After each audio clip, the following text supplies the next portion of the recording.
ہر وہ جانور جس کو قتل کرنے سے ہماری شریعت نے منع کیا ہے اس کو کھانا بھی ہمارے لیے حرام ہے.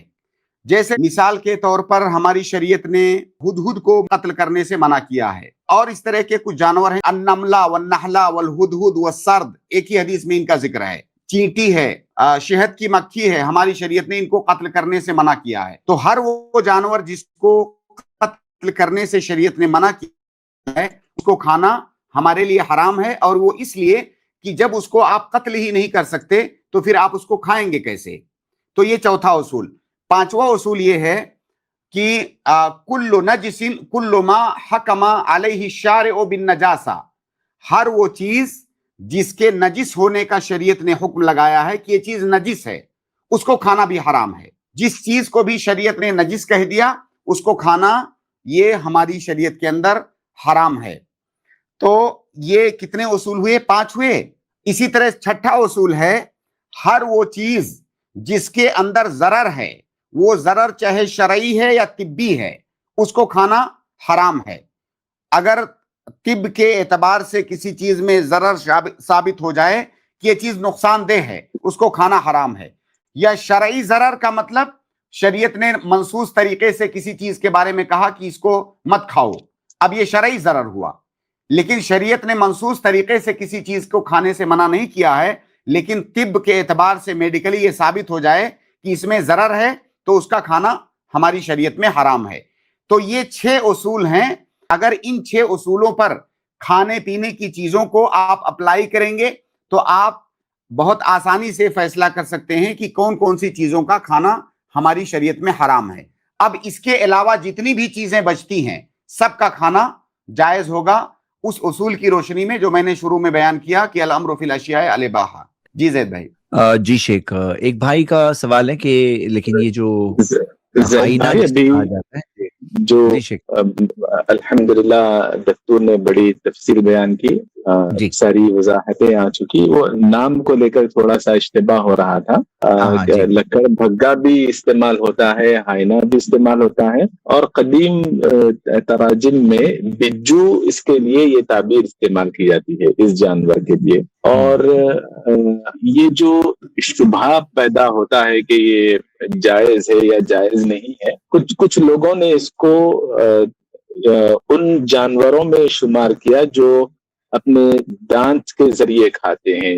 ذیناب میں اس کو شمار کیا, جو بڑے بڑے کونچی جو نکلی ہوئی ہوتی ہے جن جانوروں کو کھانے سے شریعت نے منع کیا. تو اس طرح سے بعض اہل علم نے, خاص طور پہ فقہائے حنفیہ نے اس کو شامل کیا ہے.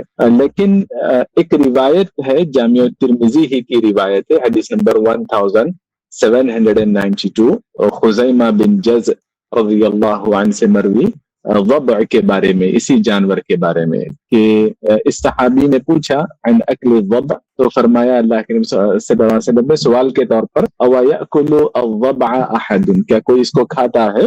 پھر اس کے بعد میں دوسرے جانوروں کے بھیڑیے کے بارے میں پوچھا گیا. لیکن یہ حدیث ضعیف ہے. تو جو بھائی عام طور پر سوال کرتے ہیں اس جانور کے بارے میں, یا تو ان کے پاس شبہ ہوتا ہے کہ یہ جانور درندوں میں, خونخوار درندوں میں جو اپنے ذیناب بڑے بڑے دانت کے ذریعے کھانے والا جانور ہے, یا تو عقلی اعتبار سے اس میں اس کو شامل کرنے کی کوشش کرتے ہیں, یا اس ضعیف حدیث پر جسے شیخ البانی رحمہ اللہ نے اور دیگر اہل علم نے ضعیف قرار دیا ہے, ضعیف حدیث کی بنا پر شبہ ہوتا ہے. ورنہ علماء کی میجورٹی نے اور شیخ محترم نے جو اصول بتائے ہیں اور جامع ترمذی کی جو صحیح روایت ہمارے سامنے ہے, ان سب وجوہات کے پیش نظر انشاءاللہ یہ جانور حکم کے اعتبار سے حلال ہے. اللہ اعلم. زید بھائی ایک چیز اور جی. ابھی شیخ نے بتایا, مجھے یاد آئی ایک چیز اور. یہ جی. جو شبہ کچھ لوگ پیش کرتے ہیں کہ اس جانور کے دانت ہوتے ہیں, جی. مطلب اسی طرح سے جس طرح بہت سارے درندوں کے دانت ہوتے ہیں اسی طرح اسی شکل کے اس جانور کے بھی دانت ہوتے ہیں. ابھی میں اس کی تصویر دیکھ رہا تھا انٹرنیٹ میں. جی. تو یہ شبہ کچھ لوگ پیش کرتے ہیں کہ بھائی اس کے تو دانت ہیں اور اسی دانت سے کھاتا ہے. تو آپ حدیث کے الفاظ پہ غور کیجئے, کل ذی ناب من السباع, اس حدیث کے اندر 2 وصف بیان کیا گیا ہے. ایک تو ذی ناب دانت والا, اور من السباع ہر دانت والا نہیں. وہ جو درندہ ہے، درندہ ہر اس جانور کو نہیں کہتے جو دانت سے کھاتا ہے، جو شکار کرتا ہے، جو شکار کرتا ہے اور جس کو درندہ کہا جاتا ہے، تو ذبح کا شمار درندے میں نہیں ہوتا ہے، تو اس کے اندر دونوں صفت پائی جانی چاہیے، ذی ناب بھی ہو من السبا بھی ہو، تب اس کے حرمت کا حکم لگایا جائے گا، اور یہ من السبا نہیں ہے۔ چلیے ایک انٹرسٹنگ یعنی ایک نئے موضوع پر کچھ باتیں الحمدللہ آ جائیے، شکریہ۔ حالانکہ تھوڑا فقہی موضوع تھا، ہمارے مین جو پروگرام کا کیریکٹر اس کے مطابق نہیں تھا، لیکن پھر بھی چلیے ہم نے لے لیا۔ اگلے گیسٹ کو لیتے ہیں جی، ابن داؤد بھائی آپ اپنا سوال پوچھ سکتے ہیں۔ قائب، ٹھیک ہے، تو جب تک وہ آتے ہیں، اب آپ سب بھائیوں کے سامنے جو بات رکھی گئی ہے آج الحمدللہ اسٹریم میں، اور مجھے خوشی ہے کہ اسٹریم میں کچھ لوگ تو ایسے آئے ہیں اب تک جو دوسرا پوائنٹ آف ویو لے کر آئے کہ ہمارے پاس یہ دلیل ہے، اور بھی کوئی دلیل بچی ہو تو آ جائیے۔ یہ اسٹریم کا 1.25 گھنٹہ بچا ہے، اور اس اسٹریم کا مقصد یہی ہے کہ لوگوں کے سامنے حق بات واضح ہو جو اس مسئلے پر ہے، جو خاص طور سے غیر اللہ کے لیے ذبح کے متعلق ہے۔ اور میں اگلے گیسٹ کو لے رہا ہوں، لیکن جیسے موقع ملتا ہے تو دکتور نسیم میں چاہوں گا آپ بھی اس تعلق سے کوئی چیز لوگوں کے سامنے رکھیں تاکہ سمجھنے میں لوگوں کے لیے آسانی ہو جائے، انشاءاللہ اس موضوع کو سمجھنے میں آسانی ہو۔ لیکن ایک گیسٹ لے لیتے ہیں پھر موقع دیکھ کے، ہاں انشاءاللہ۔ ابن داؤد بھائی اپنا سوال پوچھ سکتے ہیں۔ اب آئی جی، السلام علیکم ورحمۃ اللہ۔ اب آئی جی، ہاں جی ہاں بتائیے۔ اسٹیریو پہ آ گیا تھا پتہ نہیں کیوں، بہرحال جی جزاک اللہ۔ شیخ میں پہلے تو ایک نقطہ زید بھائی یہ بیان کرنا چاہوں گا، ابھی جو ڈاکٹر نسیم نے اور دیگر شیوخ نے بات کی لگر بگر یا ہائنا کے حوالے سے، آپ نے کہا کہ یہ آج کل سوشل میڈیا پہ معروف مشہور شوشہ تو نہیں اٹھا ہوا، لیکن ہو سکتا ہے، ممکن ہے کہ ہمارے کچھ کرم فرما جو ہے ہم سے زیادہ محبت کرنے والے، وہ اس پروگرام کے توسط سے اس کو ضرور بیان کریں، اس کا ایک شوشہ بنائیں۔ تو انہیں چاہیے کہ وہ ائمہ ثلاثہ کے موقف کو ہی بیان کریں کہ ائمہ ثلاثہ اس کے بارے میں کیا کہتے ہیں۔ تو یہ حفظ ما تقدم کے طور پر، کیونکہ مجھے اندیشہ ہے کہ اس پر پروپیگنڈا بڑا کیا جائے گا۔ اچھا شیخ، موضوع سے متعلق میرا سوال یہ تھا، رکیے آپ نے جو کمنٹ دیا اس بارے میں کوئی کچھ اضافہ کرنا چاہتا ہے تو بات کر سکتے ہیں جی۔ دیکھیے زید بھائی، حلال اور حرام یہ شرعی حکم ہے، اور اس میں مکمل اختیار، مکمل اتھارٹی شریعت کے پاس ہے۔ کسی امام نے کہا ہے، کسی عالم نے کہا ہے، یہ میٹر نہیں کرتا ہے۔ باقی ذبح کو کھانے کا جو مسئلہ ہے، اگر وہ حلال ہے تو آپ کو یہ تھوڑی کہا جا رہا ہے کہ آپ جائیے کھائیے، آپ کی مرضی۔ بہت ساری کھانے کی چیزیں ایسی ہیں جو مجھے نہیں پسند ہیں، میں نہیں کھاتا ہوں۔ اللہ کے نبی صلی اللہ علیہ وسلم نے جو گوہ کا گوشت پیش کیا گیا، آپ نے نہیں کھایا، آپ کو نہیں پسند تھا، تو اگر آپ کو نہیں پسند ہے آپ مت کھائیے۔ ایسی بہت ساری چیزیں۔ اس میں ایک مسئلہ شیخ ابن عثیمین نے بہت خوبصورت ایک بات جگہ جگہ اپنی کتابوں میں ذکر کی ہے حرام اور حلال کھانے سے متعلق، کہ بعض علماء کے ہاں آپ کو یہ کلام ملے گا کہ حرام ہونے کا ایک کرائیٹیریا یا ایک معیار، ایک ضابطہ یہ بھی ہے کہ کل ما استخبثہ الناس، ہر وہ چیز جس سے لوگ گھن محسوس کریں، جس کو لوگ خبیث سمجھیں، جس کو لوگ برا سمجھیں، اس کا کھانا حرام ہے۔ ایک کرائیٹیریا یہ بھی بعض لوگ ذکر کرتے ہیں کہ جس سے لوگ گھن محسوس کریں اس کا کھانا بھی حرام ہے۔ لیکن شیخ ابن عثیمین نے اتنا بہترین اس پہ رد کیا ہے، اور دیگر علماء نے بھی، شیخ الاسلام ابن تیمیہ نے ان سے پہلے بھی، کہ لوگوں کا کسی چیز کو خراب سمجھنا یا گھن محسوس کرنا یہ شریعت کا معیار نہیں ہو سکتا ہے۔ کتنی ایسی چیزیں ہیں جو بہت اچھی مانی جاتی ہیں ہمارے معاشرے میں کھانے کے لیے، انہی چیزوں کو آپ دوسرے معاشرے میں جائیں گے لوگ اس کو ناپسند کرتے ہیں دوسرے معاشرے میں۔ اور اس طرح کی چیزیں تو ہم نے خود دیکھی ہیں، جامعہ اسلامیہ میں ہم پڑھ چکے ہیں، وہاں پہ پوری دنیا کے طلبہ ہوتے ہیں، اور طرح طرح کی تہذیبیں اور طرح طرح کی ثقافتیں وہاں پہ طلبہ کے حوالے سے آتی ہیں، پوری دنیا کے الگ الگ حصوں سے۔ تو کھانے پینے کی چیزوں میں بھی ہم نے دیکھا بہت سارے طلبہ ایسی چیزیں کھاتے ہیں جو ہمارے یہاں کے لوگ نہیں پسند کریں گے، قطعاً اس کو مطلب ہاتھ بھی لگانا پسند نہیں کریں گے۔ تو لوگوں کی طبیعت کس کو برا سمجھ رہی ہے، کس کو اچھا سمجھ رہی ہے، یہ ہماری شریعت کا معیار نہیں ہو سکتا ہے۔ ہماری شریعت نے جس کو حلال قرار دیا ہے وہ حلال ہے۔ آپ کو نہیں پسند ہے تو ہماری شریعت آپ کو مجبور نہیں کرتی کہ نہیں آپ کو کھانا ہی ہے، آپ نہیں کھاؤ گے تو آپ کے ایمان میں کوئی کمی واقع ہو جائے گی۔ کھانے پینے کے معاملے میں آپ آزاد ہیں۔ حلال چیز اگر آپ کا دل کہے تو کھائیے، آپ کا دل نہیں کہہ رہا ہے، آپ کو نہیں پسند ہے تو مت کھائیے۔ تو باقی جذبات پر فیصلہ نہیں کیا جائے گا کہ فلاں چیز کو کیسے حلال کہہ دیا گیا۔ بھائی آپ کے سامنے صحیح حدیث موجود ہے, صحیح حدیث موجود ہے. صحابی رسول بیان کر رہے ہیں اللہ کے نبی صلی اللہ علیہ وسلم سے کہ ذبح یہ حلال ہے, یہ شکار ہے. اب اگر کوئی کسی امام کا قول لائے, کسی مذہب کی رائے لائے کہ نہیں فلاں مذہب میں نہیں ہے یا یہاں پہ لوگ نہیں پسند کرتے ہیں, تو اس طرح کی باتوں کا کوئی اعتبار نہیں ہے. بلکہ یہ میں سمجھتا ہوں کہ شرعی نقطۂ نظر سے یہ بہت خطرناک بات ہے کہ اللہ کے نبی صلی اللہ علیہ وسلم کی حدیث کے مقابلے میں کسی امام کے قول کو یا کسی مذہب کی رائے کو پیش کیا جائے. جی اب ابن داؤد بھائی, کیا آپ جو بات بولنے کی کوشش کر رہے تھے وہ بات آ گئی, کور ہو گئی, یا کچھ اینگل بچا ہے؟ جزاک اللہ شیخ نسیم نے کہہ دی, کیونکہ مجھے اندیشہ ہے کہ اس طرح کے موضوعات کے اوپر جو ہے ہمارے جو کچھ خاص احباب ہیں وہ پروپیگنڈا بڑا کرتے ہیں. حالانکہ یہ شرعی مسئلہ بیان کیا بڑی وضاحت کے ساتھ, دلائل کے ساتھ, اس کے ذرا حفظ ما تقدم کے طور پہ کہ بھائی اگر آپ پروپیگنڈا کرنے کا سوچ بھی رہے ہو تو مکمل بات بیان کیجیے گا. اچھا شیخ, میں موضوع کے متعلق سوال کرنا چاہتا ہوں. اور ایک سیکنڈ کے لیے بس تھوڑا سا مجھے ٹائم دیں. ابھی جو میں نے اس سے پہلے ایک نقطہ بیان کیا تھا زید بھائی کی جو حدیث ہے اللہ کے نبی صلی اللہ علیہ وسلم کی کل ذی ناب من السباع, تو اس کے اندر دو وصف, ایک تو ذی ناب اور ایک من السباع. یہ جب دونوں اوصاف پائے جائیں گے تب کوئی جانور حرام ہوگا. یہ نقطہ میں نے بیان کیا تھا. دیکھیے ابھی میں ابن القیم, دیکھیے اتفاق, دیکھیے ابن القیم کی اعلام الموقعین کا حوالہ میرے سامنے ہے. وہ کہہ رہے ہیں انما حرم ما اشتمل علی الوصفین, وہ حرام ہے جس کے اندر دو وصف پایا جائے, ان یکون لہ ناب و ان یکون من السباع, کہ وہ دانت والا بھی ہو اور من السباع بھی ہو, یعنی درندہ بھی ہو.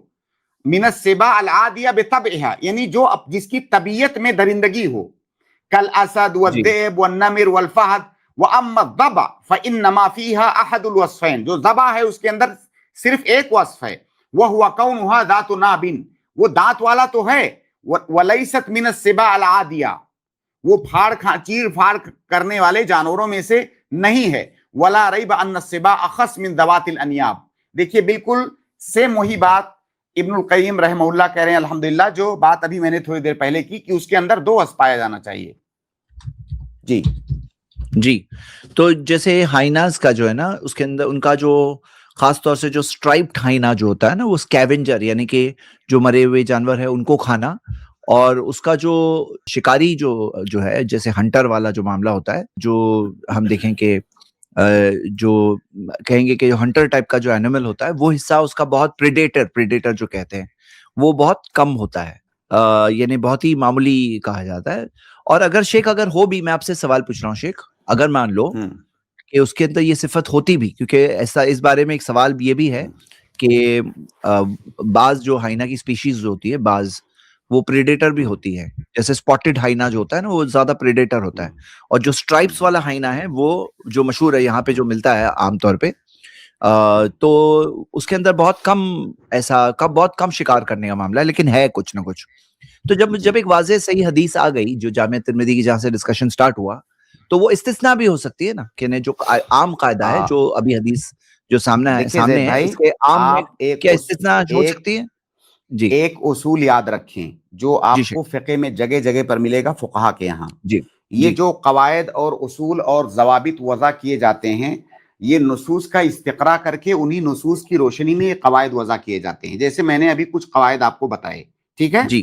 لیکن اگر کوئی نص صریح کسی مسئلے کے بارے میں آ گئی تو سارے قواعد, سارے ضوابط ایک طرف, اللہ کے نبی صلی اللہ علیہ وسلم کی صریح حدیث ایک طرف, تو یہ قواعد اور اصول سارے کے سارے دھرے رہ جائیں گے اگر اللہ کے نبی صلی اللہ علیہ وسلم کی کوئی صریح حدیث آ جائے. اور دوسری بات, ہم یہ مانتے ہیں کہ اللہ کے نبی صلی اللہ علیہ وسلم کی کوئی حدیث ان قواعد کے خلاف نہیں ہو سکتی, جیسا کہ میں نے ابن القیم کا قول نقل کیا. دیکھیے وہ بتا رہے ہیں کہ کوئی جانور ایسا ہے جو کبھی کبھار جس کے اندر یہ چیز پائی جاتی ہے, لیکن غالب اس کی طبیعت پر یہ چیز غالب نہیں ہے کہ وہ درندہ ہے, تو اس کا شمار درندے میں نہیں ہوگا.